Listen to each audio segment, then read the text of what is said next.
the Somme, and away from the official war cemeteries, in farmers' fields and the surrounding French countryside, lie over 70,000 British soldiers with no known grave.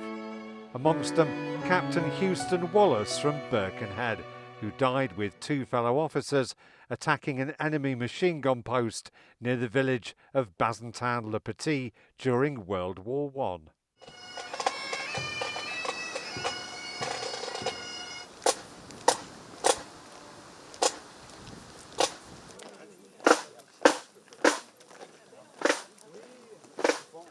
This morning, the village returned en masse to the newly refurbished memorial erected in his memory near to where he died on July the 22nd, 1916.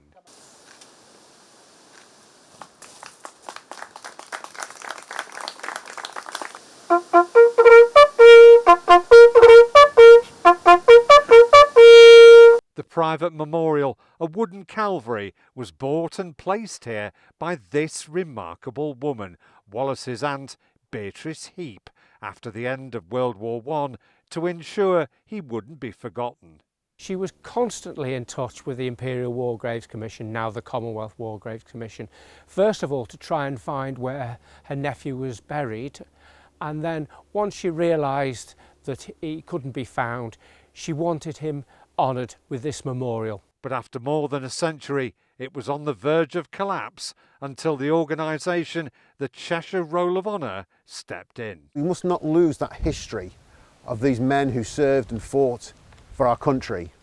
And to have those names listed, their stories there, is something that we can then cherish and use for future generations. It's very important for us today because it's a very moving service in a small village like Bazentin, and the story is very moving too, with Aunt Beatrice and Wallace Houston.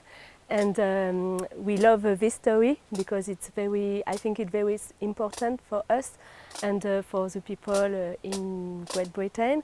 Although the work to rebuild the memorial to Captain Wallace wasn't without risk. It was a British position, it was then a German position, and so we found, bullets, grenades, shells from both sides. 200 metres from Wallace's Calvary, another memorial, this time to the so-called 9 brave men, Royal Engineers killed by enemy fire, including sapper Thomas Blakely from Lancashire. Before joining up, he played for Preston North End Reserves. Sapper Thomas Blakely came from Preston. He played for Preston North End Reserves and for Southport Central. And sadly he died quite a young man with a small family. Wreaths were laid here too this morning.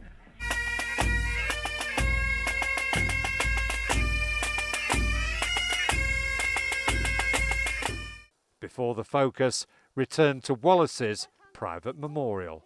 You know, it's quite strange to think that Captain Wallace's Aunt Beatrice stood exactly here more than 100 years ago to ensure that a nephew would never be forgotten with this striking memorial. In many ways, the story is as much about her as him, Captain Wallace and Beatrice Heap. Paul Crone, ITV News, Northern France.